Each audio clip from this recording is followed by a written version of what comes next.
Brian Meisenheimer, a therapist at Agape, has been working on his phobia through therapy. Today he is preparing to face his fear head-on. Throughout the process, he offers a number to gauge his level of fear. So it's probably just a normal guy with Brian experienced a multifactorial approach to counseling, an integrative model which helped in dealing with phobias. Advanced relaxation techniques, EMDR, neurolinguistic programming, and traditional cognitive interventions were used.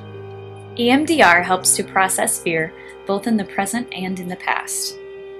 This allows the individual to sit in the presence of what historically was an anxiety or phobic-producing stimulus without experiencing it at the same level of emotion. This allowed Brian to address the biology of fear, as well as his thought process, the neurological process, and the behavioral process, which together produce better traction and long-term results.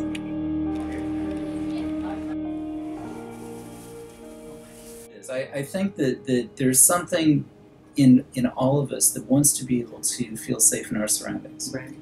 And when you can't read somebody's face, it sends mixed signals. And so I think at a very early level, for some people, it creates a higher level of discomfort than others. And it's hard to read, and it's not normal. This isn't it's kind of like the people I know, but not exactly like the people I know. I think that what it is just not being able to read the expression. Yeah. And so then what happens is you either impute something positive or you impute something negative. And so by hearing stories and situations, his anxiety level was reduced. 2. Perfect. 2 is what we go for. I feel terrible because I have... Usually give him suggestions like, why don't you sit down and put them in your lap and see if that works, or I can paint their little hand, it doesn't have to. It's revealed that he was Kinko the clown. Right. And Such ugly. Yeah, and they showed pictures of him, and like it was just not good. Yeah. And an incident at a restaurant, and that was when I was young, and my wife, we were young parents. I think it was Destin or Fort Walton Beach. She knew my fears, and she sent them over. Oh, it'll be funny. Not funny. Not so funny.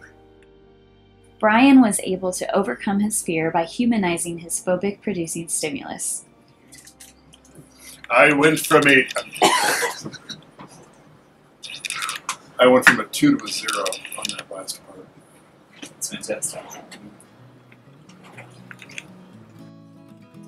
By facing and overcoming our fears, we are able to define ourselves differently as people who are capable, confident, and courageous.